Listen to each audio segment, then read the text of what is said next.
Para sa ating next viral story, walang iwanan. Yan ang pinatunayan ng mga magbabarkada sa kanilang kaibigan na si Dennis. Muntik na kasi itong hindi makasabay sa graduation dahil sa balanse nito sa tuition.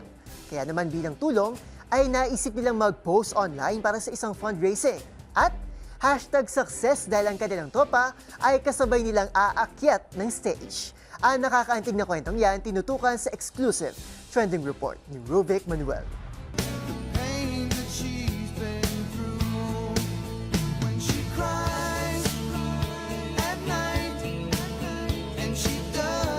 Viral ngayon sa TikTok ang video na ito kung saan pinatunayan ng mga magkakaibigan na pawang mga graduating student nurse na walang iwanan sa kanilang tropahan.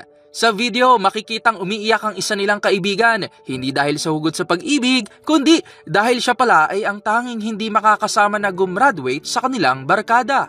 Sa caption ng post ng uploader, makikita na ang rason ay dahil umano sa balanse sa tuition fee ng kaibigan nilang si Dennis. Sa aming eksklusibong panayam kay Dennis, ikinuwento nito kung bakit siya naging emosyonal sa video at kung paano gumawa ng paraan ang mga kaibigan nito para sa kanya. Nung hapon po na yon is nag-case study po kami ng maghapon, then after po noon nagpahinga kami.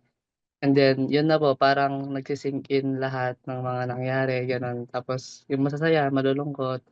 Tapos naisip ko na, malapit na pala akong mag-graduate. Tapos naalala ko yung balance ko, sir, medyo mataas pa. Kaya yun, parang napaluha ako. Tas may tugtog kasi yun na pinapatugtog. Kaya yun, para akong umiyak lalo, gano'n. So that time, habang nagbibideo siya, hindi ko po yun alam na binibideo po niya pala ako. Nakatalikod po kasi ako. Nung malapit na pong mag-graduation is, sabi ko, hindi na ako makakasama sa graduation. Sabi ko gano'n, kayo na lang, congratulations. Pero sabi ko, hindi naman ako mawawala, mahuhuli lang ng konti. Pero si Des, gumawa po siya ng paraan para po maka-graduate po talaga ako, makabayad po ng tuition fee. Kwento pa ni Dennis, lumaki ani ang balanse nito sa kaniyang tuition fee dahil sa na-delay at hindi nito nakuha ng buo ang inaasahan sana niyang scholarship na ipambabayad dito. Wala rin daw ani ang kakayahan ng kaniyang mga magulang na tustusan ang kaniyang tuition fee at sa kaniyang ate, tita o sariling ipon lang siya umaasa. Ngunit sa laki rin ng halaga ng kaniyang kulang ay muntik na itong hindi makapagtapos kung hindi lang dahil sa tulong, malasakit at pagmamahal ng kaniyang mga kaibigan. Si Dennis po, sabi niya kasi na hindi po talaga siya makakabayad ng tuition fee. So kami po parang nag-aalangan po kami, nag-worry po kami sa kanya na siya po talaga yung tumayo sa amin as a group po na magkakaibigan. Kaya hindi po namin kaya na maiwan po siya, na hindi po siya makakagraduate. Naiiyak ako. Nakaisip po ako ng paraan kung mapapansin po sa TikTok. Kaya post po ako sa TikTok and meron pong in-offer si TikTok na parang promotion po. Then nag-buy po ako ng 2 beses po.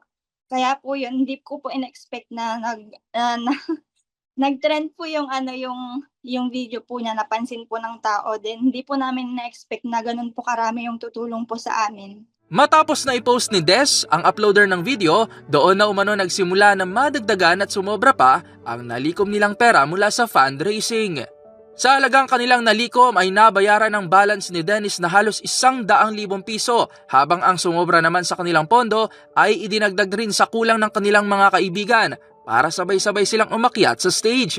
Talaga nga namang ang tunay na magkakaibigan ay ang silang nagdadamayan, lalo na sa oras ng kagipitan. Kaya naman isa sa kanilang mga mensahe. Sa lahat po ng tumulong is nagpapasalamat po talaga ako yan kay Des. Sobra ko pong na-appreciate yung tulong. Hindi lang po sa kanya, sa lahat po ng friends ko na nagbigay ng suporta.